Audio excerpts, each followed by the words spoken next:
மகர ராசி லக்னம் இவங்களுக்கு எப்படி இருக்குது? சூப்பராக இருக்குங்க. உங்களுக்கும் 12, 2லலாம் குரு பகவான் பார்க்குறாரு. ஸோ நல்ல விஷயங்கள் நிறைய வரும், செலவோடு வரும். ஏன்னா செலவு தான் எக்கு தப்பாக வரும். நீங்கள் ஒரு 50,000 ரூபாய்க்கு பிளான் போட்டிருந்தீங்கன்னா அது 1,00,000 ரூபாவை தாண்டி ஓடிக்கிட்டு இருக்கும். ஏன்னா செலவு வீட்டில் இப்போ ராகு பகவான்லாம் இருக்கிறதுனால தீட்டி எடுத்துடும் செலவு, சரிங்களா? ஆனால் மோஸ்ட்லி அது வந்து நல்ல விஷயமாகவே வரும்.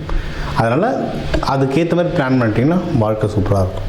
என்னென்ன நல்ல விஷயங்கள் பாருன்னா, கண்டிப்பாக இன்வெஸ்ட்மெண்ட்டுக்கு சூப்பரான சான்ஸ். அதாவது உடனே காசு இல்லை அது இதுலாம் ஆரம்பிச்சிட விடாது. நீங்கள் இல்லைன்னு சொல்ல இல்லாமே தான் போகும். இருக்குன்னா தான் காசு வந்துகிட்டே இருக்கும். ஸோ அந்த லாஜிக் மேலே புரிஞ்சுக்கோங்க. அப்படி தான் ஒர்க் ஆகும் அது ஒன்று. இன்னொன்று, நீங்கள் வந்து என்ன உங்கள் கையில் காசு இருக்கோ அதை வச்சு இன்வெஸ்ட்மெண்ட் பண்ணுங்கள். ரொம்ப கம்மியாக இருக்குது, 100, 200 தான் இருக்குன்னா ஒரு வெள்ளி காயின், 200 ரூபாய் கூட வெள்ளி காயின் கிடைக்கும். குட்டி ஓண்டு காயின் அதையாவது வாங்கி வைங்க. ஏதாவது ஒரு விஷயத்தை நீங்கள் இன்வெஸ்ட்மெண்ட்டு நீங்கள் போட்டிங்கன்னா அது அந்த வீட்டை ஆக்டிவேட் பண்ணும். நீங்கள் அது இன்றைக்கி காயின் வாங்குவீங்க, நாளைக்கு நகையை வாங்குவீங்க, அப்புறம் வண்டி, அப்புறம் வீடு, அந்த மாதிரி வளர்ந்துகிட்டே இருக்கும். ஸ்டெப்பாக வளர்ந்துட்டு போனால் தான் நம்ம முன்னேறதுக்கு ஈஸியாக இருக்கும். ஸோ இன்வெஸ்ட்மெண்ட்டுக்கு டைம் வந்து ரொம்பவே சூப்பராக இருக்குது. இது ஒன்று. அடுத்து வந்து திருமணத்துக்கு ரொம்ப நல்லாயிருக்கு. திருமணத்துக்கு டைம் ரொம்ப நல்லாயிருக்கு. யாராவது லவ்லாம் பண்ணிங்கன்னா அழகாக வீட்டில் பேசி திருமணத்தை மாற்றிடலாம். ஏன்னா இந்த எதிரிகள் தொல்லை, இந்த உள்ளே புந்து குழப்புறது, இந்த விஷயம்லாம் கம்மியாக இருக்கும். இன்னொன்று, உடல்நிலை இப்போ ரொம்ப ரெடி ஆகிட்டு வரும். ஏன்னா இந்த சனி பயிற்சியெல்லாம் உடல்நிலையெல்லாம் போட்டு பிரித்து எடுத்துகிட்ருக்கோம். அதனால் இப்போ வந்து உடல்நிலை ரொம்ப சரியாகிறதுனால நீங்கள் இந்த டைம்லேயே கல்யாணம் பண்ணிக்கிறதும் இது வந்து ரொம்ப நல்லது. இது ஒன்று. அடுத்த மகப்பேருக்கு யாரெல்லாம் ட்ரை பண்ணுறீங்கன்னா அதுக்குமே இது வந்து ஒரு சரியான நேரமாக அமையும். ஓகேங்களா? எதில் ஜாக்கிரதையாக இருக்கணும் அப்படின்னா, கடன் வாங்காமல் இருக்கிறது ரொம்ப நல்லது. நீங்கள் இப்போ நம்ம கல்யாணம், காதல், கல்யாணம், மகப்பேறு எல்லாமே சொல்லட்டும், எல்லாத்துக்கும் செலவு பின்னி எடுத்துரும். கல்யாணம் மண்டபம் போனாலும் செலவு தான், ஹாஸ்பிட்டல் போனாலும் செலவு தான், பீச் பார்க்கு கூப்பிட்டு போனாலும் செலவு தான், எங்கே போனாலும் செலவு இருக்குது. முடிஞ்ச அளவு கையில் இருக்கிறத வச்சு மேனேஜ் பண்ண பாருங்கள். கடன் வாங்கிட்டோன்னா அது புலிவால் பிடிச்ச கதை, அது சீக்கிரம் அடையாது. அதை விட மோசமானது, யாருக்காவது கடன் கொடுத்துட்டோன்னா அவங்ககிட்ட வாங்கிறதுக்குள்ளே ஒரு போதும் ஆகிடும். ஆனால் கடன் வாங்காதீங்க, கடன் கொடுக்காதீங்க. இருக்கிறத வச்சு மேனேஜ் பண்ணுறது ரொம்ப சிறந்தது.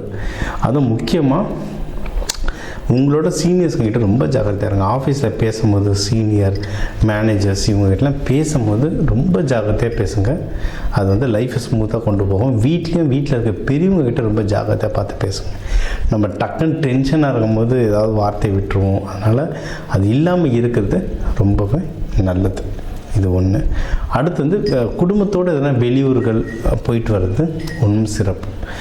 யாருன்னா பிஸ்னஸ், நீங்கள் யாருன்னா ஜாபில் இருக்கீங்கன்னா இந்த டைமில் ஆல்மோஸ்ட் இந்த ப்ரொமோஷன் பற்றி யாருன்னா பேசியிருப்பாங்க. பட் ப்ரமோஷன் கிடைச்சா சூப்பர், கிடைக்க நிறைய வாய்ப்பு இருக்குது. அப்படி இல்லைன்னா நீங்கள் வந்து அட்லீஸ்ட் அப்ரைசல்னு சொல்லுவாங்க, வேலையில் சம்பளத்தில் உயர்வு கிடைக்கவாவது நிறைய வாய்ப்புகள் இருக்குது. இதையும் நீங்கள் வந்து தாராளமாக ட்ரை பண்ணலாம். இன்னும் இதை தாண்டினா பிஸ்னஸ் என்ன பண்ணுறீங்கன்னா வெளிநாடு இதெல்லாம் போகிறதுக்கும் எக்கச்சக்க வாய்ப்புகள் இருக்குது. நீங்கள் வந்து தாராளமாக ட்ரை பண்ணலாம். ஸோ முன்னாடி நம்ம சொன்ன மாதிரி தான் சுப நிகழ்ச்சிகள் நிறைய வருங்க. செலவு அதுக்கேற்ற மாதிரி வரும். அட்ஜஸ்ட் பண்ணிட்டே வாங்க. எதுவாக இருந்தாலும் முயற்சியை தொடர்ந்து பண்ணிக்கிட்டே இருங்க, சரிங்களா? ஏன்னா முயற்சி இருந்தால் மட்டும்தான் வின் பண்ண முடியும். இன்றைக்கி எது பண்ணாலும் இது வந்து சனீஸ்வர பகவானுடைய சொந்த வீடு. அதனால் இயற்கையிலேயே இதில் வந்து டிலே இருக்கும். நீங்கள் நம்ம மிதுன ராசிக்காரங்கெல்லாம் பார்த்தீங்கன்னா, இந்த கட் பண்ணிட்டு மட்டும் மகர ராசிக்காரங்கெல்லாம் பார்த்தீங்கன்னா சின்ன வயசுலேருந்து பார்த்தீங்கன்னா அவங்களுக்கு எல்லாமே ரொம்ப டிலேவாக கிடச்சிருக்கும். படிப்போ இல்லை கல்யாணமோ குழந்தை பேரோ வேலையோ எல்லாமே அவங்க சர்க்கிளில் இருக்கிறவங்கள விட ஏதோ ஒரு விதத்தில் கொஞ்சம் டிலேவாக தான் கிடச்சிருக்கும். ஆனால் ஒரு டைம் ஒரு 35க்கு மேலெலாம் பயங்கரமாக வளர ஆரம்பிச்சிருவாங்க. எல்லாரும் பார்த்து அசந்து போகிற மாதிரி வளர ஆரம்பிச்சிருவாங்க. ஸோ நம்மளுக்கு ஜென்ரலாகவே ஸ்லோவாக தான் இருக்கும். அதனால தொடர்ந்து முயற்சி பண்ணிட்டே இருங்க. இது நம்மளுக்கு பழக்கமான ஒரு விஷயங்கள் தான். முயற்சி பண்ண நீங்கள் வந்து பிஸ்னஸோ வேலையிலையோ எல்லாத்தையும் தொடர்ந்து ஜெயிச்சிட்ருக்க ஏகப்பட்ட வாய்ப்புகள் இருக்குது. தாராளமாக பண்ணுங்கள். நீங்கள் வந்து மெயினாக வழிபட வேண்டிய தெய்வங்கள் அப்படின்னா சிவபெருமான், பார்வதி தாயாரோடு வழிபடுங்க.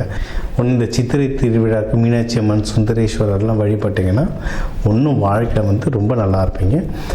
அன்னதானங்கள் கொடுக்குறது நல்லதுங்க. எள்ளு சாதம், தயிர் சாதம், அது இப்போ வந்து சித்ரா பௌர்ணமியில் நீங்கள் சிவன் கோயில் எங்கே போனாலும் அன்னதானம் கொடுத்துட்ருப்பாங்க. நம்ம தமிழர் புத்தாண்டு கூட நீங்கள் தரலாம், சரிங்களா? அதனால் உங்கள் கையால் அன்னதானம் கொடுத்தா சூப்பர். இல்லையா, கொடுக்குறவங்க கையில் காசு கொடுத்துருங்க. அப்படியாவது அன்னதானம் பண்ண ஒன்றும் வாழ்க்கையில் எல்லாருமே மென்மேலும் வளருவீங்க.